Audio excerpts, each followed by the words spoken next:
pour récupérer des territoires supplémentaires. C'est plutôt pour donner l'accès à africain reste limité. La marine russe pourrait se diriger sur le continent africain depuis Saint-Pétersbourg par la mer Baltique, mais elle devrait passer par les eaux territoriales allemandes, suédoises, danoises, hollandaises, anglaises ainsi que françaises. Aucun de ces pays ne laisserait la marine russe en tranquillité si l'occasion venait de partir en guerre contre ce pays. La marine russe pourrait joindre le continent africain depuis les ports du Nord, par exemple le port d'Arganlesk. Cela lui permettrait d'éviter ses opposants sur la mer Baltique. Malheureusement pour le pays, ces ports sont gelés une forte partie de l'année. Cela empêcherait d'envoyer des renforts bien 6 mois de l'année. Compliqué si une guerre se déclare sur le territoire colonial. Autre possibilité serait de passer par le détroit des Dardanelles, la zone chaude du Caucase détenue par l'Empire russe. Malheureusement, une fois de plus, les marins russes seraient bloqués sur le détroit, bloqués par les Ottomans.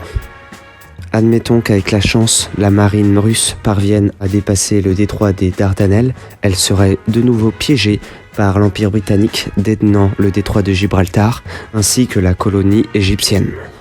La dernière route, qui peut paraître moins évidente, serait de partir pour les Russes du port de Vladivostok, en Extrême-Orient, faire le tour de la globalité du continent asiatique afin de rejoindre le continent africain. Cette possibilité est une fois de plus délaissée par l'Empire russe qui la considère comme trop longue et trop coûteuse.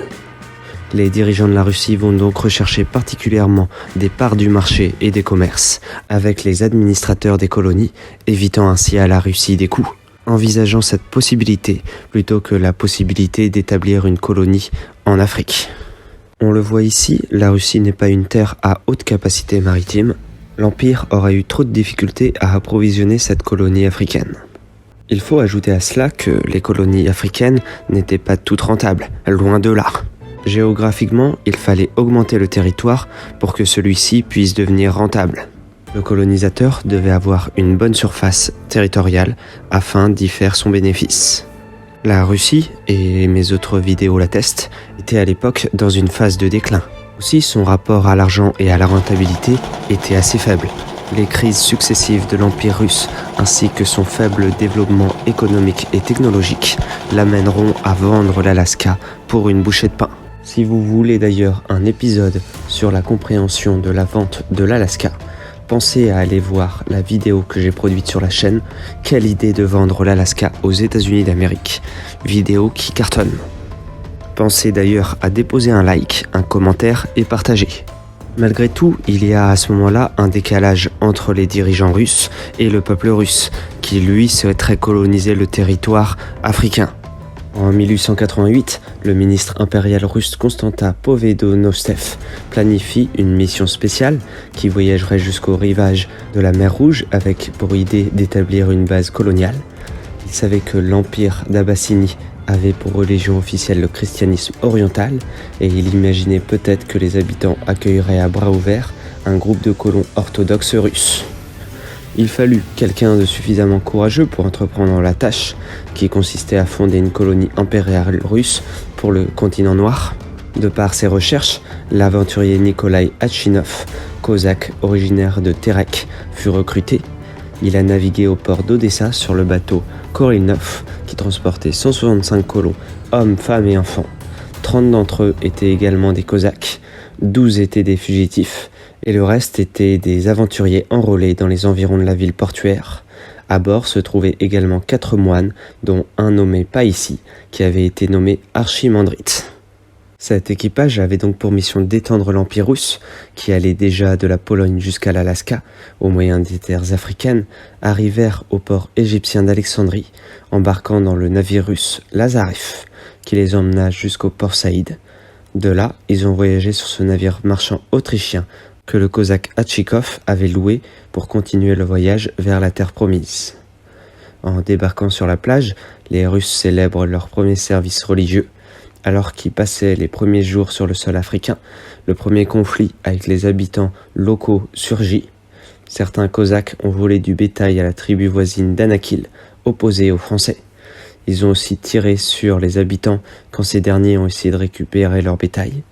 Après une plainte du sultan de Tadjoura suite aux faits, Hatchinov a donné 60 francs d'argent aux habitants de Danakil en guise de compensation, informant également le 20 janvier Mohamed Louita que le tsar russe offrait de les protéger. Cette nouvelle est arrivée jusqu'aux oreilles des Français, qui en furent préoccupés. Les Russes décidèrent de changer d'emplacement le 28 janvier 1889. Ils arrivent à un ancien fort égyptien abandonné à Sagalo, près du golfe d'Aden, dans ce qui est maintenant Djibouti. Ils ont contacté les Abyssiniens qui les ont reçus cordialement et avec lesquels ils ont décidé d'envoyer un messager russe dans la capitale abyssienne. L'empereur Jean IV accueillit avec bienveillance la nouvelle de l'arrivée des Russes, leur demandant d'établir une base militaire car ils espéraient que les Slaves l'aideraient dans la guerre contre les Italiens. Hatchinov et ses hommes baptisent avec optimisme la colonie Nouvelle-Moscou.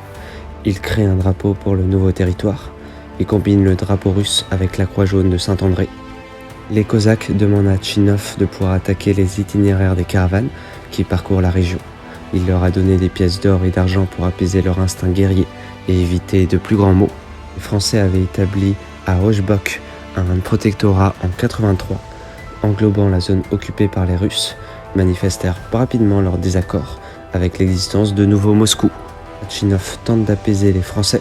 Cependant, quand la nouvelle de la présence russe arrive à Paris, le gouvernement français ordonne qu'elle soit désarmée et délogée.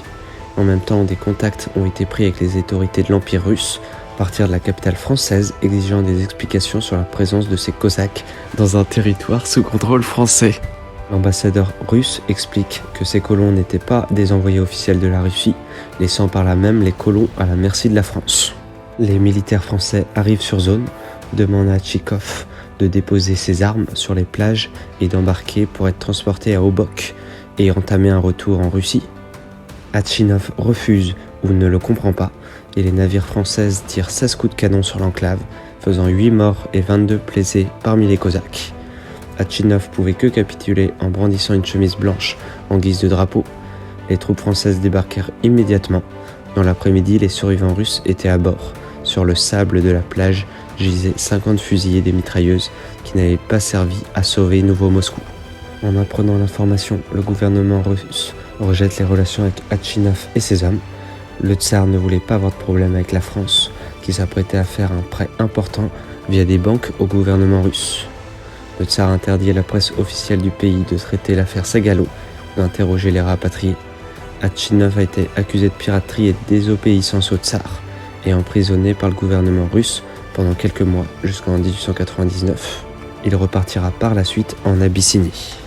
Terminons cette vidéo par une uchronie. Et si Nouveau Moscou s'était emparé de la côte de Djibouti, qu'elle ait obtenu son indépendance de par le cadre de Brest-Litov, pour lequel l'Empire russe perdait les territoires comme la Finlande ou les républiques baltes, et que cette colonie ait repoussé les Italiens de Mussolini pendant la Grande Guerre patriotique. À quoi ressemblerait le territoire aujourd'hui ? Ce sera sûrement une sorte de Gibraltar russe, l'un des ports les plus importants de la marine russe, qui se battrait activement contre la piraterie dans l'océan Indien. En même temps, ce serait un centre touristique important où les Russes pratiqueraient la plongée pour profiter des coraux, nager avec les poissons multicolores. En outre, les perles de la colonie seraient très appréciées parmi les nouveaux riches russes. Sur la place de la ville, les Djiboutiens et militaires et touristes prendraient des selfies à côté de la statue de Nicolas Hatchinov, ce Cosaque qu'on accusait d'être fou et qui conquit un morceau d'Afrique pour la Russie.